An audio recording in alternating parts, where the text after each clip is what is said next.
Location is everything when it comes to learning approach. And this week I was helping a client who was struggling to find anywhere in his city where he could meet up with potential women that he could talk to.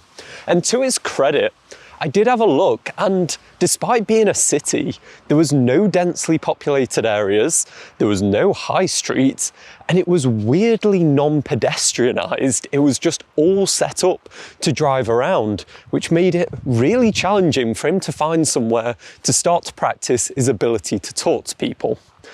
But we live in the age of the wonders of Google Street View, so I spent 15 minutes scouting around and looking for what I thought would be the perfect spot for him, analysing the key indicators that I always look for whenever I move to somewhere new and have to learn to go out and find the perfect approaching spot.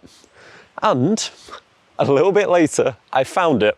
So in our next session together, I ran him through exactly where I think he should go and why I chose that spot. And later that day, he sent me a voice note saying it was crazy. He actually saw a bunch of people walking around. He was able to get 2 or 3 approaches in. And then the next day, I got another voice note. He'd gone back, and that day he'd managed to get a date with a girl that he'd met that he walked over to who was sat on a bench. So when it comes to learning approaching, location really is everything. So in this video, I'm going to talk you through all of the things that I look for when I'm selecting a location to learn to approach. Firstly, we are looking for footfall. It is truly challenging to be able to learn to approach, and if you're going somewhere which has so few people, you might strike out once and then you just don't get any opportunity again for the next 20 minutes and you have to sit in your misery. So footfall is genuinely key, but that doesn't mean anywhere. So in the case that I found for this guy, that I identified key markers and key visiting places in the city, and what there was within a sort of triangulated 100-metre spread, there was a park, there was a mall, and there was a street that had a few shops on it. And this is perfect. And the idea is, when I'm learning to approach and going over, I don't really want people when they're in the destination that they wanted to go to, because that means they've started doing the activity that they went to do and I'm kind of interrupting. The ideal time to catch someone is in transit, moving between spaces. So you're looking for an area that has points of interest clustered together in a close space, where they might have gone from the shops outside to go into the mall, or go into the mall to the park, and you're just catching them in that in-between zone as they're moving between. And this is perfect. One of the other things that I noticed was parks are a really good spot, because often people who are in parks have time to chill and talk. They're not rushing to get to work. They're not doing anything other than kind of being there to have a good time. So I would highly recommend it as a central place to begin, especially if you're a bit of a newbie to this, especially because they have benches as well. And I've just found in my own personal experience, people and women that are sat down, they're much more willing to talk to you. They're quite willing to engage and have that dialogue, which someone that is rushing off to do something else isn't. So we're kind of looking for an area that has like a park adjacent to some areas of public interest. We don't want it to be too road heavy. We want it to be really pedestrianised, that it's got nice routes where people can walk through. Because if you go somewhere that, like an out-of-town mall, well, yes, you can go inside the mall, and that is good if weather conditions aren't great, it's too cold, it's too hot outside.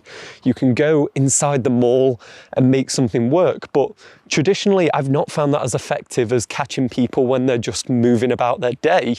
So instead, we want something that has public foot access, that people are just walking in between, because truly, I found that to be significantly more effective. Next, let's talk about some things that I don't look for. Maybe you're not in a city. I wasn't.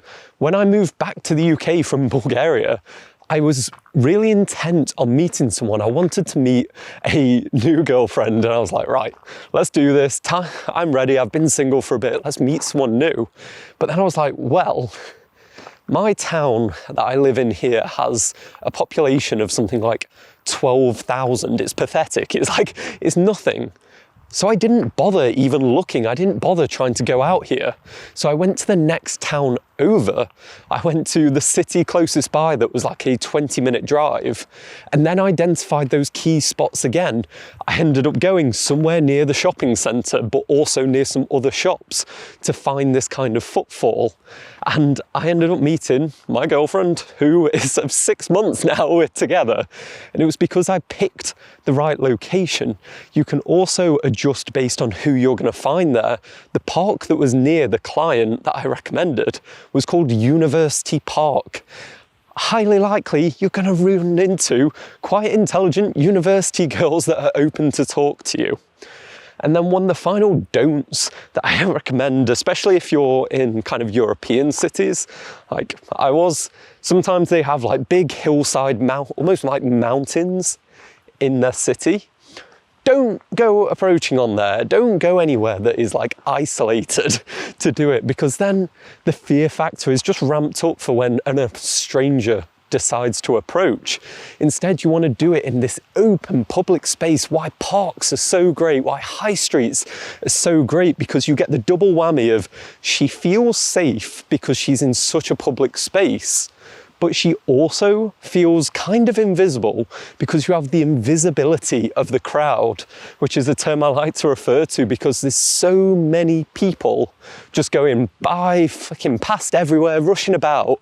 They're not looking at you, they're not taking in, but the fewer people there are around, well, the more you just kind of stand out, and it's less comfortable for the girl to just have that initial engagement.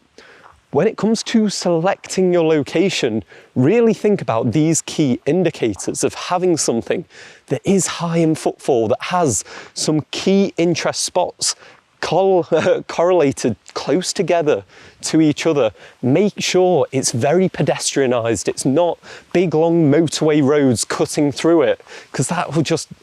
it'll mess with the vibe anyway, for one, if you're trying to shout over the fact that there's just like lorries coming down past you. But also it'll just make people more reluctant to walk around. And I don't know about you, but I'm probably not going to run up and approach a girl as she's reversing out of a car park just like, hi. Like, I'm probably not going to do that.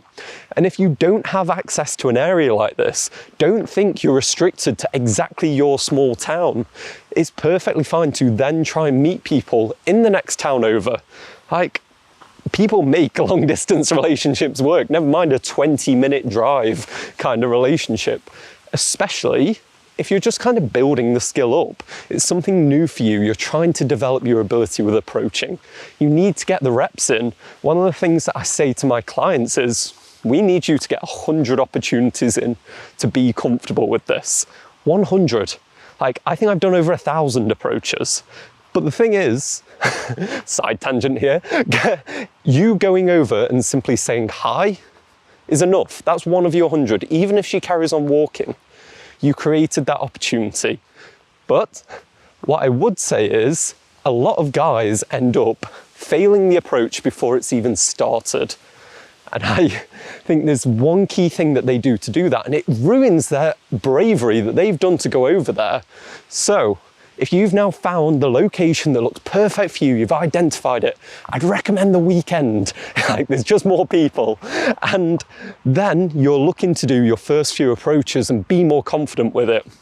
Well, don't fall into this trap of ruining the approach before it's even started.